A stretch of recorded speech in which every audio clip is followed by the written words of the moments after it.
Okay, so I don't need to redo everything. Yay. Okay. Now I know what goes wrong. That was interesting. So I can correct it the next time this happens to me. For those of you who couldn't hear anything that I was saying, I'm going to say it again. We're going to be talking about narcissism and intimacy. I know this is a tricky topic. There's lots of strong feelings about it. Please be aware this could be triggering for you. And right now I'm looking around because I'm trying to find my notes. So I recognize that this is a potentially tricky topic that that we have strong feelings about it. We probably have been on one or the other side, or maybe we experience both sides of physical intimacy going massively wrong in these toxic relationships. The upshot of it is that narcissists and other toxic people are extremely effective at knowing how to weaponize your vulnerabilities against you. Whatever it is that you need, whether it is you look for affirmation, whether you're a person who really likes to be recognized for your effort, that you're a person who goes out of your way to do things and you'd like to be recognized for that. Maybe you're a person who you take the time, you really spend a quality time with somebody.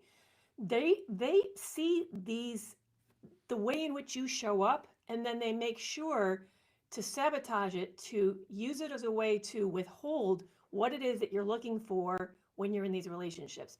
And that goes for physical intimacy too.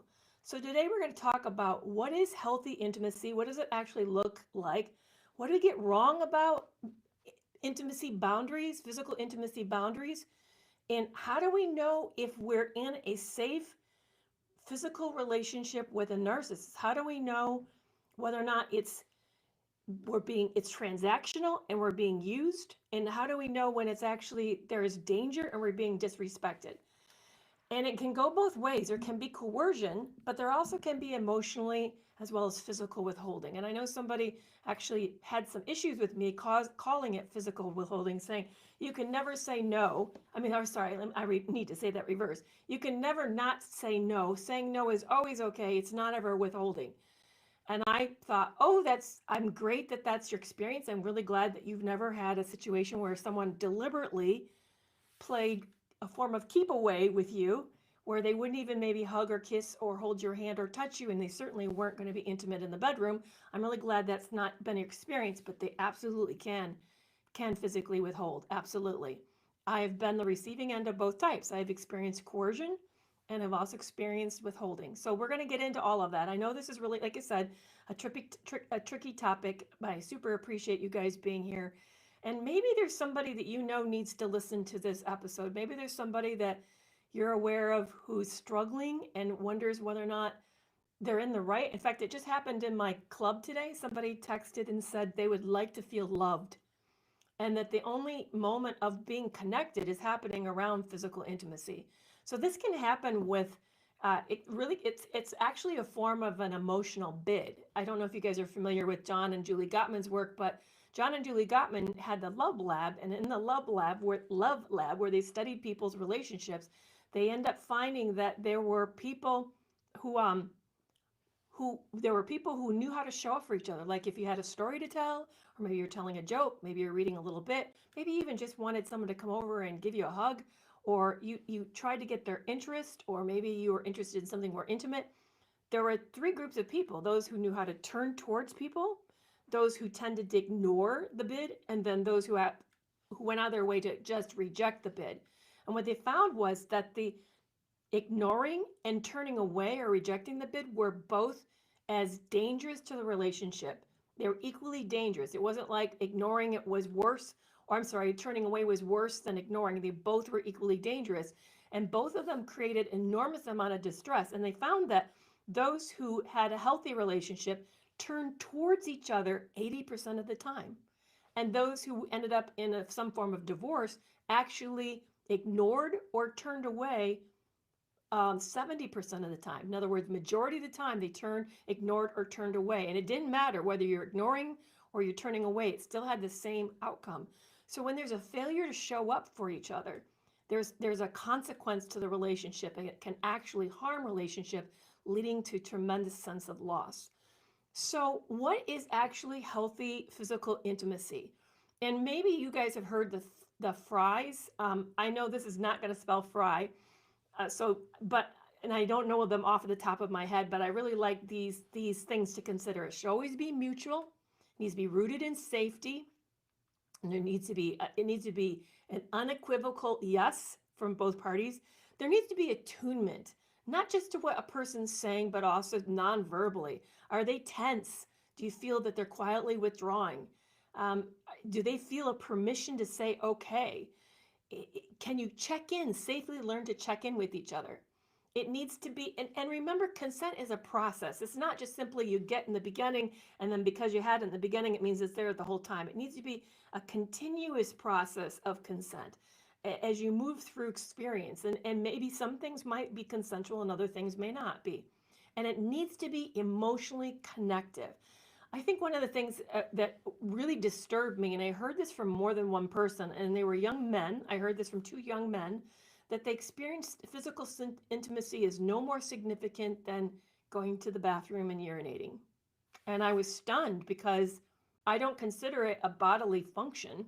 It's it's emotional closeness where you're actually taking the risk to expose yourself and be vulnerable and to want something from the other individual. And it shouldn't leave either party feeling used or confused or dismissed. It's something where you should feel like seen and validated and made to feel very lovely and safe. So here are some things that we tend to get wrong. And if you guys are new to me, thank you so much for joining me. I'm Dr. Kerry McAvoy. I'm a retired psychologist. I had 20 years of counseling practice back in the day when I had a private practice, and I just really was a thrill to work with people. And these days, I primarily present information and content on healthy and unhealthy relationships, particularly around narcissistic abuse. So here's some things that we often get wrong about intimacy and boundaries with intimacy. And why does this matter? If you're surviving a narcissist, why are we talking about consent and withholding? Because narcissists are very good at weaponizing the most tender spots in our life. And if they know that this is something that's very meaningful, and how can it not be meaningful? This is something that they're going to go out of their way to affect you on. This is going to be warped. And it's also going to be warped because narcissists have a transactional and competitive view of the world. Transactional in the sense that tends to be performative. It's about getting something out of it, and they approach it then selfishly. They go into it thinking, what can they get out of it? There's not a big concern or focus on what you're getting out of it. And it also then is as well as being transactional, it also is competitive. And there's where it ends up being kind of showing each other up, which could be lead to a lot of lack of safety. Or they may end up weaponizing it and triangulating with maybe a past experience. Why can't it be like it used to be? You may hear. Or they may say, my last partner wasn't like this. We never had these types of problems. Or I hear, what I see out there is this is not happening in other places. I know that my ex and I got in this big discussion about some explicit thing that some people seem to experience in intimacy and other people don't. And he just needed to be right. I mean, there was like no open discussion. He just wanted to he knew better. Like, how do you, I don't, anyway, it was weird. And I ended up feeling like there was no space for me to have my own experience or even my lack of experience. So it should be a lot of safety in these relationships. And unfortunately with narcissists, there tends not to be. And they will do things to kind of kill the mood. You may notice that. So I actually had this happen where we were asked to make a date for physical intimacy, and there was all this setup, like this instructions that went along with it, like check-ins, things to consider, maybe even being a recognition of different kinds of emotions, like different emotional spaces. And I remember telling him that I was nervous. Now, mind you, this is after I'd been betrayed. He'd been cheating on me, and so I felt very shaky about this. So I remember telling him, I'm really scared about taking this risk, to doing this with you, because it takes a level of vulnerability. And would you believe, and this is a sign that we are not healing, and he was not this should not even been the exercise given to us. Another reason why not to do couples therapy. He looked at me and said, oh, I can't believe that you said that. And then withdrew. I mean, emotionally, backed away from me. He actually plopped down next to me, turned on the TV, and started watching YouTube. Checked out. I said, well, can we reschedule?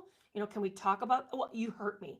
Saying that hurt me. I'm thinking, me telling you that I'm nervous hurt you. I'm actually the one who's being hurt and needs the space to be able to create this safety, this sense of security, so that I can even go here emotionally with you. So really be aware of if you feel like this is being sabotaged or there's things that are like deliberately coming up. Like if you ever notice that every time that you think you're moving towards intimacy and then an argument starts, there may be a pattern to this. It's not the one-offs that matter because everybody has a bad day or a bad moment, but notice the patterns. If there's something that tends to consistently kill your closeness, that may be a sign that there's something happening. Or somebody, like just somebody wrote in the Toxic Free Relationship Club, there's a lack of kissing. There was a lack of kissing in my relationship as well. He tended to like to kiss me on the forehead, which now whenever I see that being done on TV in a show, it's like, it's a trigger. It's like, you're not my dad. That's how I feel. Like, you're not my dad. But it could be if it was a change from before, maybe that's something cute you two do and you've always done. But if it's a new behavior that introduces distance in the relationship, that may be a sign that this person, again, is using this kind of hot and cold intermittent reinforcement pattern as a way to keep you off balance, a way to keep you confused, and on top of it, keep you vulnerable and not in control so that you're hungering and pursuing it and really wondering, why is this happening? What are you doing wrong? So pay attention to those types of things. Don't, it's so common for us. I hear it all the time. Survivors say, maybe I'm making it up. Maybe I'm being too sensitive. Maybe this is just the way all relationships look. And we inadvertently start to gaslight ourselves by all this doubt. No, it's not normal. None of this is normal. Again, go back to the research of John and Julie Gottman around emotional bids. Emotional bids could simply be a look and hoping the other person looks back. It could be you start to read something aloud and you're assuming they're going to be listening, or you tell them the news, or you share the sports scores today, or what happened with your favorite team. It could also be that little wink that you give, hoping that somehow later something's going to be happening. All of that is still the same thing. It's an emotional bid, and ignoring it, like pretending it didn't happen, or outright rejecting it has the same negative consequences to the relationship. And that a relationship's healthy has 80% of turning towards each other consistently to maintain that emotional connection. So here's what we get wrong about physical intimacy. We confuse consent with enthusiasm. I thought this was really a powerful statement, that we confuse consent with enthusiasm.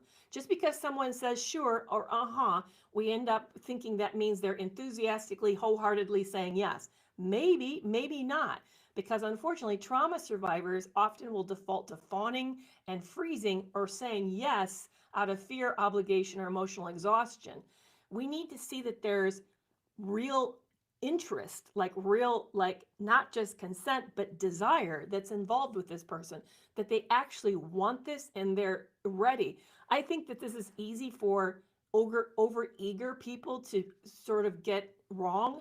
I also think it's a good place where narcissists can get wrong, because, or anybody selfish, anybody with a high level of agenda can get wrong because they want so badly. The drive is taking over and overpowering them. And so at this point, they're checking out of really listening. Again, this is back to not having a partner who's attuned to you and paying attention to what's happening in you and with you, just like you should be attuned to them about what's happening with them and about them. We often think, and this is another, I thought this is a great one, is that we think that boundaries, having healthy boundaries, are somehow going to kill intimacy. Actually, that's not true. The opposite is true, because when there's safety, you can relax, you can let your down your guard, you can start to maybe explore or be more curious. But when we know that there's somebody who's going to ignore, I mean, if you're constantly, and how many of you have felt this, tensing up because something's going to happen that you've already said, please don't do that, and they don't listen to, please don't do that, and you're like, oh no, it's starting to like look similar, and this is when this has happened before, and you start to like tense yourself and get ready to have to jerk or say no or push away or do something to stop it from happening so that you don't feel emotionally or physically or you know, in an intimate level, overwhelmed or unsafe. So it's when we know somebody who said that you say, this is off bounds, please don't ever do this, or please don't say this. That's when we know those people are like, yes, I heard you. Yes, I promise this, I won't go there. In the same way you promise not to go there with me around my areas of sensitivity, I promise not to go there with you around your areas of sensitivity. Then we know that we can really relax and really enjoy the experience because we know there's incredible safety. I know there's a lot of people, and I know it's both men and women. I think women tend to have more issues with this than men, but there are a lot of us who've been taught to be front or explicit is not okay, that somehow it's demeaning, or it's going to be seen as insulting, or that somehow I don't know, we're doing something that's aggressive when it's not. So this is something a lot of us have to get over, that it's okay to say, I don't know, or haven't tried it, or can we try a little bit and see what I think, or this is really a no-go for me here. Can we respect that? Is that okay? You know, it's really okay to start to define those types of boundaries. Mistake number 3 is we often mistake compatibility for compliance. So sometimes just because somebody's interests doesn't necessarily, I'm trying to like really think this one through to make sure I explain it right. Sometimes there's a mismatch. You go into one of these intimate situations. Yeah, I can think of a situation like this. You go into these situations and there's a strong preference for something in one person, and there's not a strong, actually there's an aversion in it in the opposite person. And what sometimes happens is that because there's this mismatch, but there's a high degree of going along and being compliant and seeming like you're in this, will go into the direction of something we're not okay with, we're not aligned around. And what happens is it ends up feeling like, to the person who's not comfortable with it, they end up feeling like they're pushing themselves. They're almost violating their own boundaries. So one of the things to be sensitive about is we need to make sure that compliance doesn't mean that there's actually, it's just disassociation, and that it's not just out of a fear of conflict or a fear of creating a shameful moment.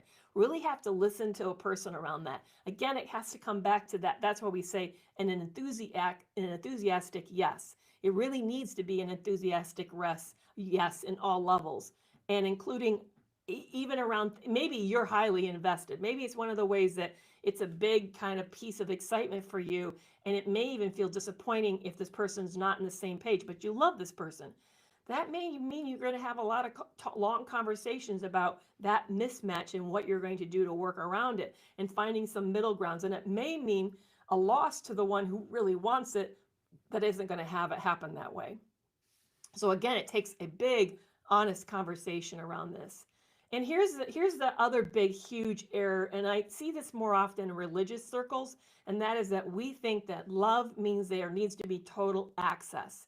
You know, there's a saying in the Bible about your bodies belong to one another. In fact, my ex said that to me. Doesn't your body belong to me? He'd actually questioned me around that. Like, well, yes, in the sense that we're to be intimate with each other, and the intimacy is to be within this relationship. But that doesn't mean that I get to violate what feels safe to me. It doesn't mean that either one of us are pushed into things that are uncomfortable for us or feel not okay just because there's this agreement that we're going to be mutually exclusive with each other. No one's body belongs to anyone else. And you no one gets total access to you just because of a commitment that you've made. It doesn't matter what kind of religious agreement.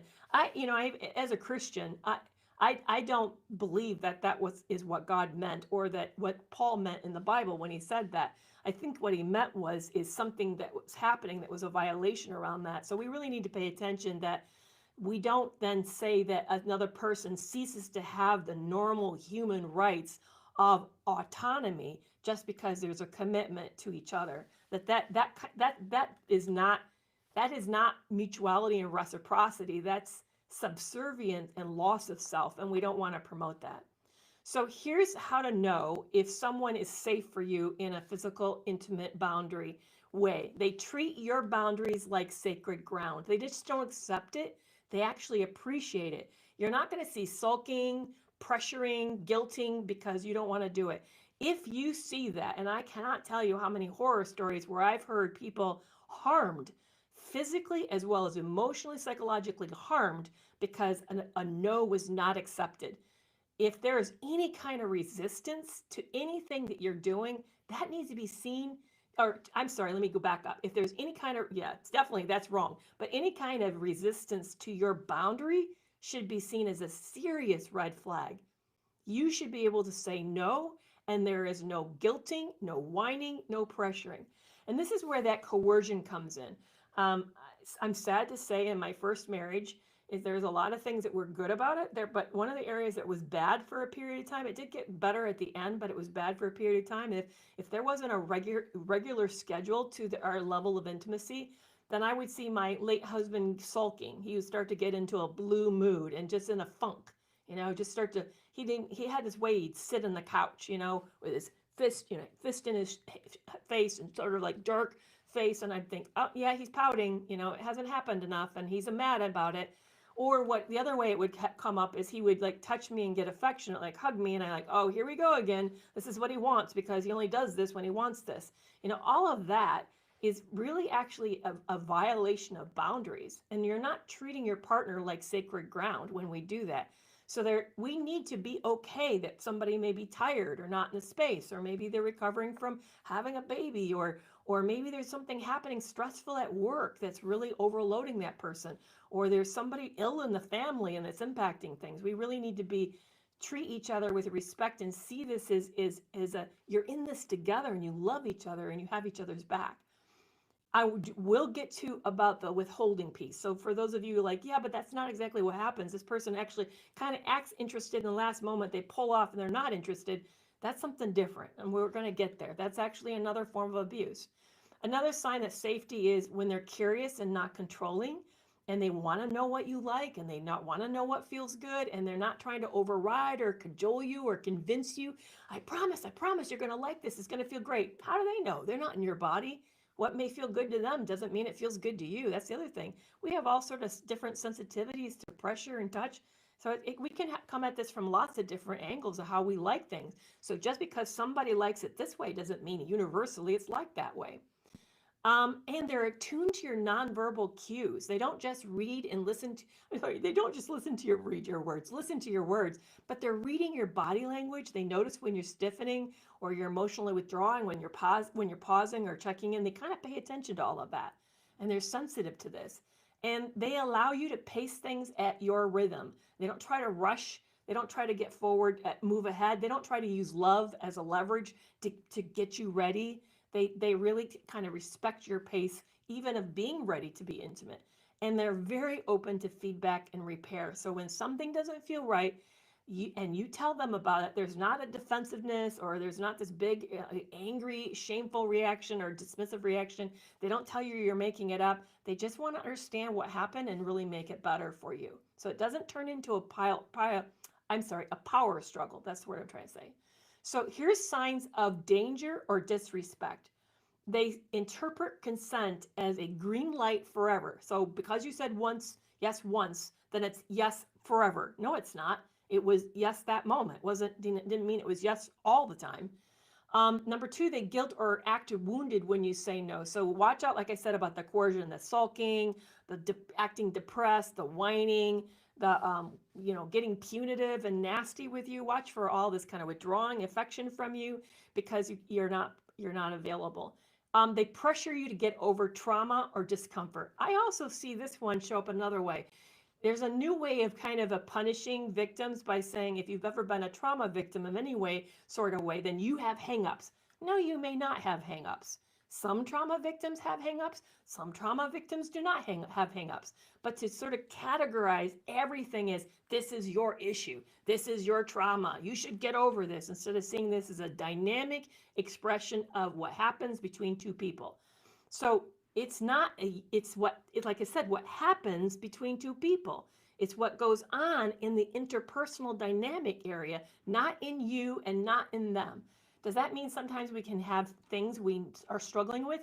Yes, but that's something to be talked about and worked through, but not pressure through. You shouldn't be pressured through. So don't let anyone rush your healing or question why you're not past this, or treat it like your triggers are some kind of big inconvenience. Or here's another one, number 4. They turn non-intimate moments into an intimate moment. So you're cuddling or you have a very vulnerable conversation, and next thing you know, it starts to get spicy. No, no, no. You should be able to have close moments, cuddling moments, intimate moments without it turning into something that's physical. It doesn't need to always have an agenda. So watch out for someone who's always doing this. What it says to me as a psychologist is that they are sublimating their soft emotional needs into a physical need.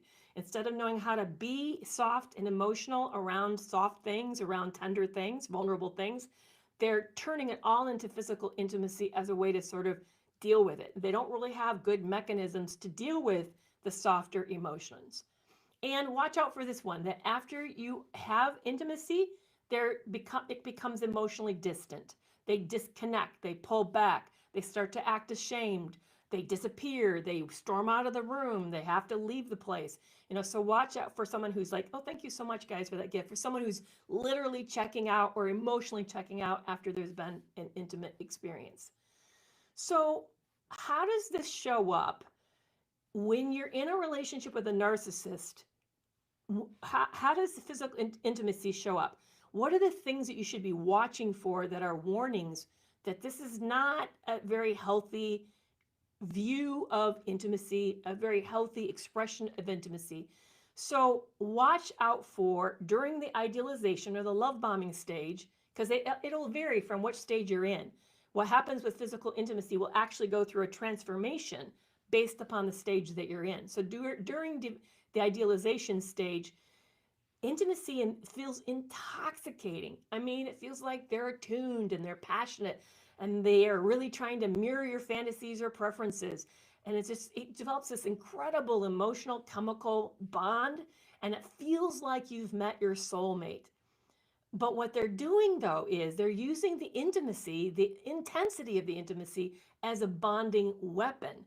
You'll often hear things like, this is the best I've ever had, or I've never felt so close, or what I heard was, oh, I love the pillow talk that we have. I've never had pillow talk before. So really, really be careful about this. In fact, I heard out later, he was starting to use the words that I was using with somebody else in their intimate moment. Talking about pillow. I don't know how I knew. I caught maybe a text message or an email or something between the two of them talking about pillow talk, which I think came from me. It was the first time he'd ever heard of that. But be very aware about the intimacy being used as a weapon against you. It's going to create a false sense of urgency and almost like there's destiny, like the two of you are meant for each other. You're each other's twins. So this is going to reduce your barriers and reduce your safety, because it will increase your trust in this person that hasn't actually been earned. Watch out for them testing your boundaries. I heard someone, it's Jenny Young on Burn the Haystack dating method, calls it test and apologize. Maybe she's not the first one to say it, but I really love the way she points this out. They'll push a limit, and then you'll say, no, I don't like that. And they're like, oh, no, I didn't really mean that. I didn't mean that. And it's a way to actually, it's testing your boundaries. And they're trying to see whether or not they could get you to lower your guard and how much you're going to tolerate. It literally is a test of your limits. So be very careful about somebody with this, is that if you feel like they're getting close to crossing a boundary and you're starting to feel tenser and more edgy and uneasy, you're probably approaching a test of boundary, and they may, if you call them on it, then apologize. That's a red flag. This is a person who's says this is disrespectful. That's what it says. This is disrespectful. They will also fast track intimacy, bypassing vulnerability, and the pace is going to be dizzying. It's going to be really quick, like it's us against the world. And often they are using intimacy as a glue to hold the two of you together. And because once you're physically intimate with somebody, all that chemical hormones that get involved cause this sense of connectedness, certainly on your part, maybe not so much on their part, but it really creates a sense of connectedness for you, which makes you more vulnerable to them down the road. Okay, so what happens when you move into the devaluation stage? So here's where things start to go really ugly. Often there's withholding sex, and this is what I talked about. If there's a withholding of affection, withholding of intimacy, you may find them doing a couple things. It depends on how sadistic they are. There's some people who will just get cold. They'll just stop responding. They act disinterested. They will openly say, I don't love you anymore, or my feelings for you have changed. You'll feel a pullback from this person, and they will just outright hurt you by saying they are not interested in you. Then there's other people who will use intimacy as a way to keep you invested whenever they feel you starting to pull away and maybe you becoming concerned about the healthiness of the relationship. They'll use it a way to like pull you back in, initiate the sense of connectedness and closeness as a way to keep you engaged, but it only lasts as long as they feel not safe. And the minute they think that things between you and them are back to where it used to be, they'll then go back to being distant, detached, and maybe not very emotionally available. Then there's this other group, and this is the one that I experienced, where they know that there's desire on your part, that you want closeness. They'll actually even tease you about it, make you feel like you're building up to something, like there's going to be a yes that evening or later that day. And then at the last moment, they'll deliberately find a way to throw a roadblock in it to keep it from ever happening. So it'll always thwart it with something. They'll take a phone call when they didn't need to. They'll go check in on something. Maybe they'll go check in on the kids and then stop and have a long conversation with one of the kids. Maybe they will turn on the television and get engrossed in a TV show that's going to be an hour long. But they'll start to throw things in there as a way to literally to halt the experience. And that what they're doing is they're creating a buildup and then they're withdrawing, build up and withdrawing. So you end up feeling anxious. You get really ashamed for wanting it. You start to hunger for their approval. You start to feel like we have to earn their interest, earn their affections. It gets you really walking on eggshells with them, making you feel like you have to be super careful about what you say and when you say it, because everything's going to go bad or go in the wrong direction. I'll tell you, this is what I experienced. It's miserable. I actually would get to bawling, just crying out of desperation, out of this teasing that's happening. Again, what you're seeing, this is on and off, hot and cold, intermittent reinforcement that's deliberately being weaponized to hurt you, to punish you, and to make sure that you know that they're in control. Watch out also during the devaluation stage where they use intimacy as a way to prove there's nothing wrong. So you'll say things are not feeling good. Maybe there's a lot of gaslighting. Maybe you don't like all the criticism. Maybe you had a really big argument. And then they'll use intimacy, physical intimacy, as a way to say, see, we're okay. There's nothing wrong. See, we just got affectionate. So because we're affectionate, that means we're okay, right? Right? We're okay. And what happens though is it often will allow it allows them to sideline the issue, because now you've had this close moment. You're like, well, maybe it wasn't that bad. Maybe I'm making a big deal out of nothing. Maybe they do love me, because look what the great time that we had last night or yesterday. Maybe things are really okay. So really be careful about this. This is a manipulative strategy for some to get you off the issue, for you not to talk about what's actually happening between you. Then sometimes people will pressure you and guilt you into physical intimacy, and then even apply that because you're not more engaged, more open to this. Because here's the other thing that happens in the devaluation stage. For some of us, for me, I got more interested because I thought it was like the glue that keep us holding us together. But other people will say, if there's no good connection, then I'm totally disinterested. And they'll like, I don't want this. You just attacked me. We had a big argument. I don't feel close. You're not nurturing this relationship. You're criticizing me a whole lot. And I don't want anything to do with you. But then they'll start to coerce you and say, you're being cold, or they're in that bad mood because of this. You're making it happen. Your reluctance is proving that you don't love them. And they'll do all this sort of like sadness or victimization or flattery as a way to somehow coerce you back into being intimate without really addressing the relationship. There's no profound difference in the relationship. Again, it's all in a ruse to make you just let go and give up and give in, and just let things go back to this kind of normalcy that really is a bad thing and bad normalcy. And then for some, during the devaluation stage, it'll actually be what infidelity or actual physical neglect. So they'll openly flirt in front of you and cheat and then blame you.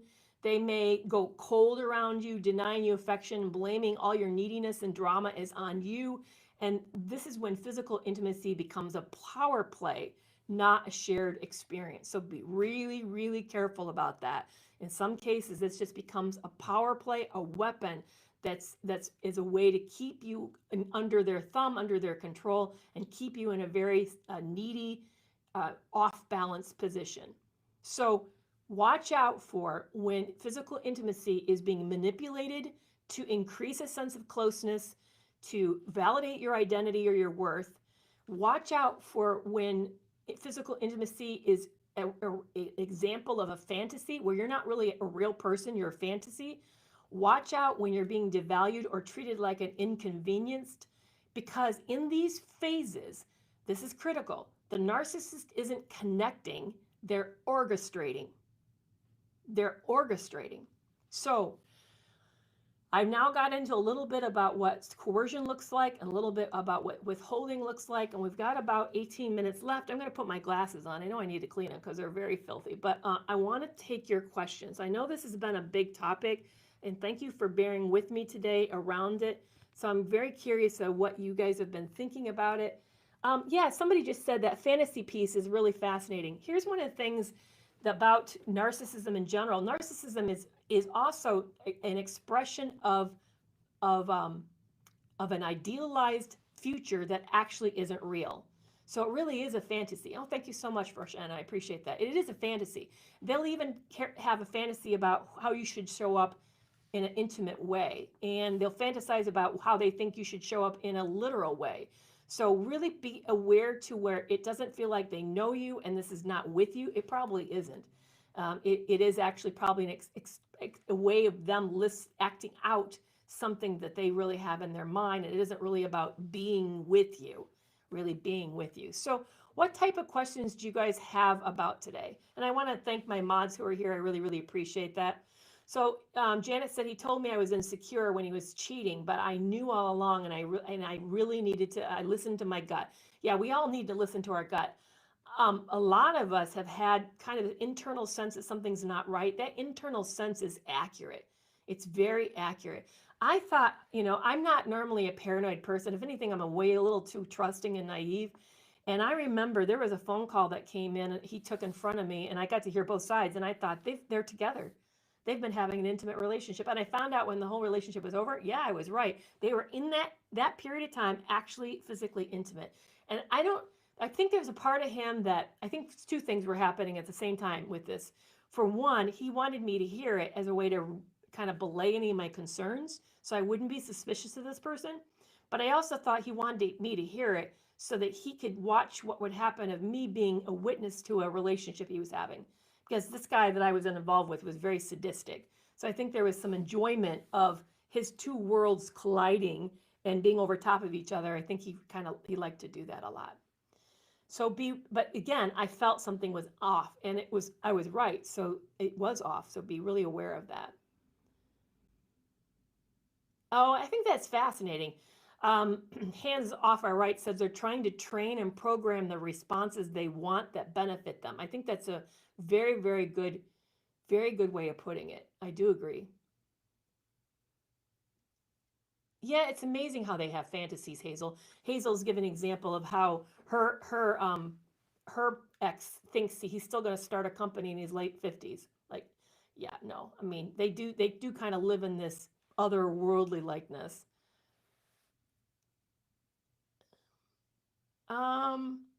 So I'm being asked on YouTube. A few of us want to know how to handle mean treatment and then turning around somebody wanting to be intimate right after they've been mean and cruel. Isn't that amazing? So I've noticed this a lot, and this is kind of, I hate to pick on men, but this is kind of a male thing. I also noticed I've been picking on women a little bit today too. This is a male thing. A male thing is that because we don't really have a way to know how to be soft and safe and vulnerable, then they end up thinking that just intimacy is a way to fix everything that's going wrong. So if they were cruel or harsh or irritable or just kind of in a bad space, that if they become intimate, it's like it wipes it all away and makes it go away. No, that's not. There's a direct connection to how safe a person feels and whether or not they want to be intimate with somebody because of that lack of safety or not. So I would suggest that when that's happened, first of all, in that moment, I wouldn't address it. I think it needs to be addressed in a non-intense, non-emotionally loaded moment. So in a non-emotional moment, like maybe while you're having dinner or something, when it's really totally away from physical intimacy on any level, you say, hey, I have noticed there's a pattern that whenever things come up between us, it's bad and not good. And you want them to then just be intimate. And I don't, that's not the way it works for me. And probably it doesn't work that way for you either. It's almost like we're trying to make that bad thing go away, the conflict go away. But I don't feel good at the end of this. I feel kind of attacked and bruised and banged up. And I'm not really, it's like I just suffered a car accident and I'm all banged up and bruised. I really don't at that point want to be touched, not emotionally and not physically. We need to be in a good, safe place for me to do this, in the same way that if something, if you were going to go out and do something physical, like say you wanted to go play basketball with the guys, you don't want to do that after a car accident either. You want to be in a good emotional and physical space. So we need to find a way to heal so that this can happen, not just use it as a fix it, but to actually heal from these. So I think that's one way possibly to talk about it. But I have a bigger reaction to this. My bigger reaction is if somebody acts like they don't get this, you've tried this, you've explained it before, and they still continue to refuse to understand what you're saying, that's weaponized incompetence. We often talk about weaponized incompetence, like, I don't know how to do the dishes. It's not that hard. Run a thing of hot water, put some soap in it, and you wash the dishes. If they do that around this, is again, to me, it's the same thing. It's another form of opting out. It's essentially a no. They're saying, I'm not interested in learning this. I don't want to work this way with you. I want to do it the way that I want to do it. And I don't really care about how it affects you. To me, that's a sign that this relationship is troubled and that you need to, as a person surviving this, really think about what you're going to do with a person who says, I'm not interested in making you feel more emotionally safe and seen in this relationship. So he does things I don't like to try and then get attention, like drinking, changing jobs, talking bad about my family, and threatening my pets. Yeah, it comes back to when you say, this is hurtful, I don't like this, this is not going to make me feel safe. Do they care? Is there an investment? Is there effort to really change? Do you see remorse? If you don't, then to me, that says this person is just complaining and is not really about wanting things to be better or change between the two of you.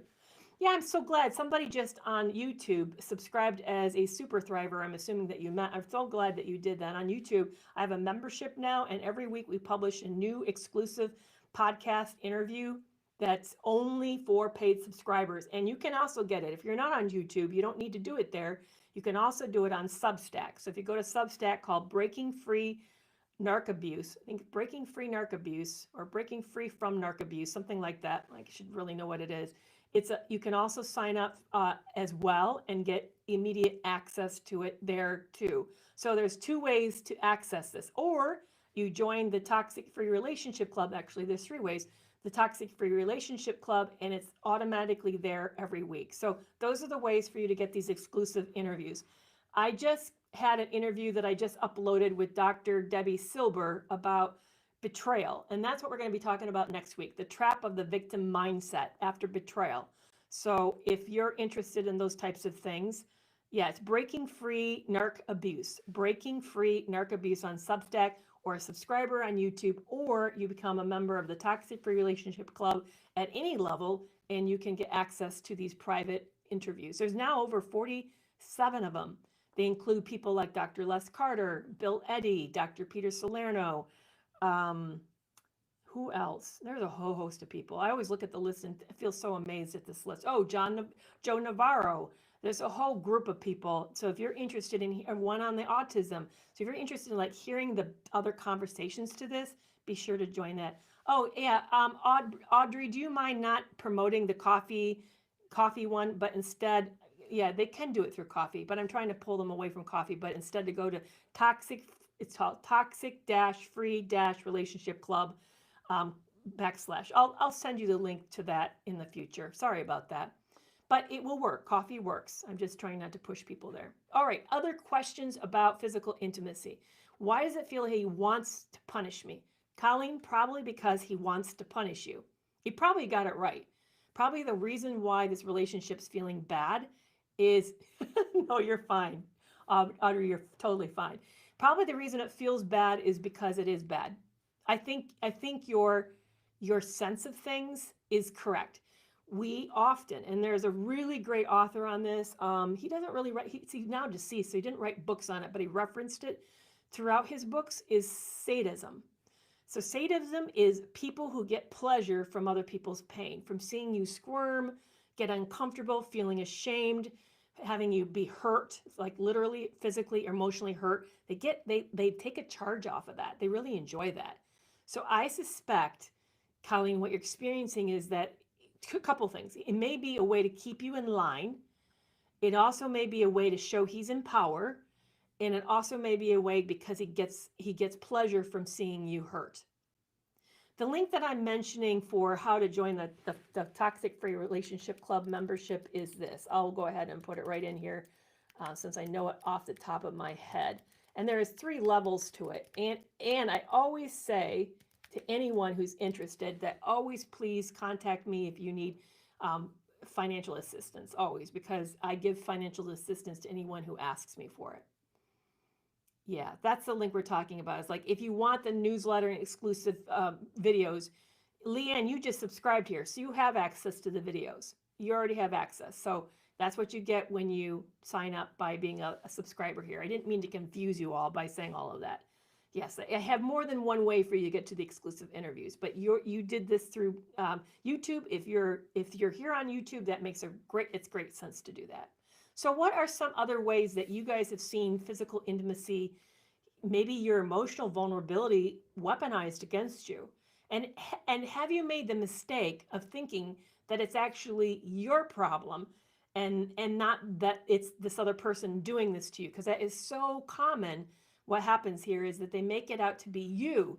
Like, well, you're too fussy. You're really demanding when it comes to love, and it's nearly impossible to be able to show up the way that you want. You just set the bar so high, and you kind of keep moving it on me. I mean, they say all sorts of stuff that really says that you just having an emotional need's not okay, and that's it really is okay. Why do they test the boundaries? Yeah, they test the boundaries to see how much they can get away with. They do that to test to see how much they can get. How much will you? It actually does a couple things. One, it does.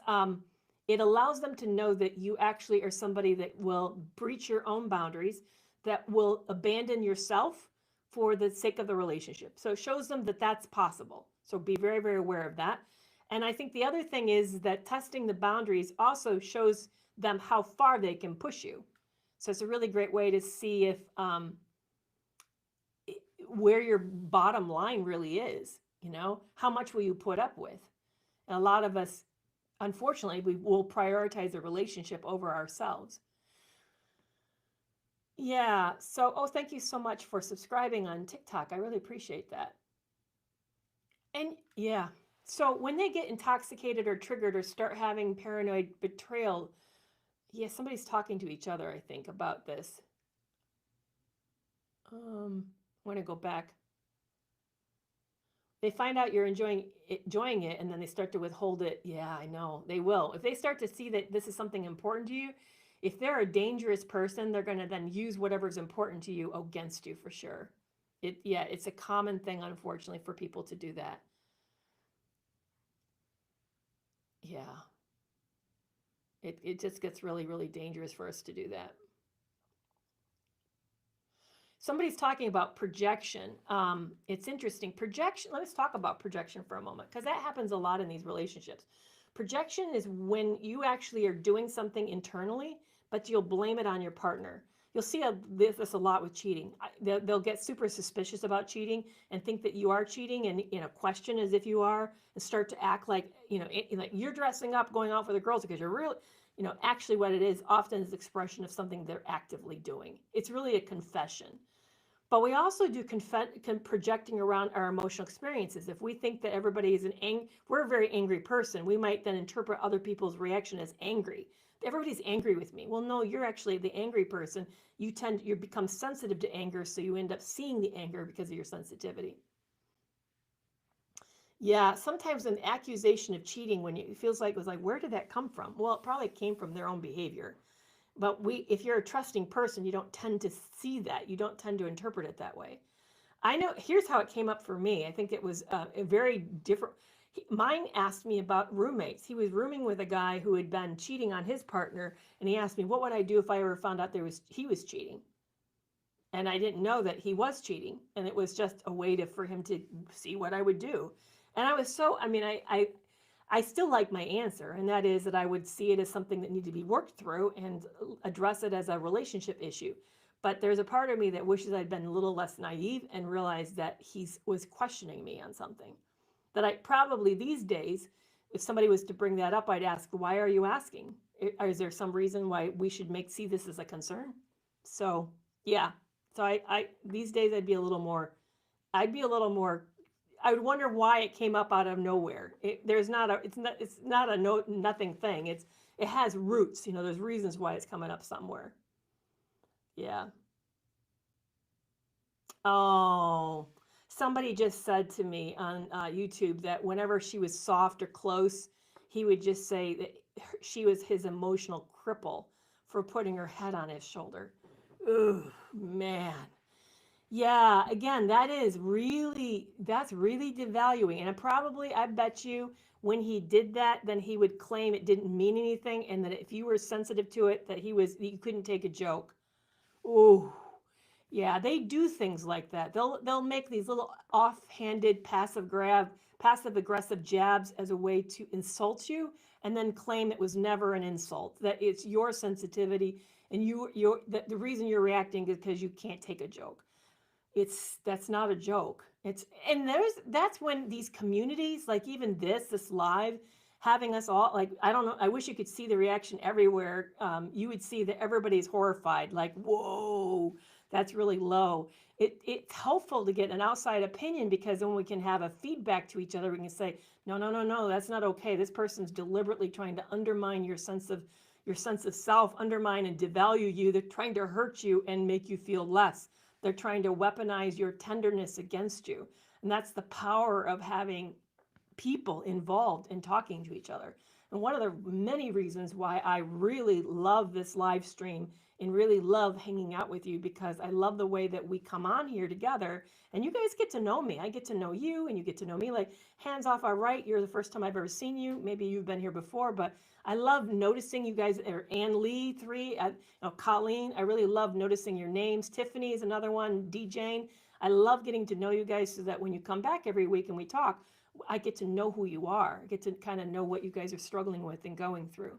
So thank you for being here on these lives. So that leads me to talk about next week. I'm here every week, Tuesdays at 4 p.m. Central Standard Time. Thank you so much, Becky. Central Standard Time every week. Next week, we're going to talk about the trap of a victim mindset when it comes to recovering from betrayal. So we're going to, thank you, Maddie. I appreciate that. We're going to talk about the traps of the victim mindset when we're trying to heal from betrayal. So I hope you'll come back and join me next week. Also on the podcast, right now this week, we're focusing Debbie Silber on betrayal. So please check that out. Last week was on intimacy. We've been advertising Leisha's, I can't say her last name right now. Antiquea is last week. So I hope you guys will check out the podcast wherever you listen to your favorite podcast, or on YouTube. It's on YouTube as well. So, hey guys, thank you so much for hanging out with me. Sorry about the snafu at the beginning. I'm glad we got the sound worked out, but I really appreciate your patience. And thank you for following me. Hey, I can ask you for a favor. If you guys are here and you don't follow me, will you subscribe and follow? It really helps me to be able to do more with the larger audience It gives me a little more credibility, allows me to be able to have bigger guests on the show. So I really, really appreciate by you doing that. Yeah, next week is on how to not be trapped in the victim mindset. Yes, I'm on YouTube too. Actually, YouTube these days are becoming my primary platform. Oh, and I love it there. So yes, I'm live streaming right now everywhere. I'm on YouTube, Facebook, as well as TikTok. So thank you so much, you guys, for hanging out with me. I'll be back here next week. See you then.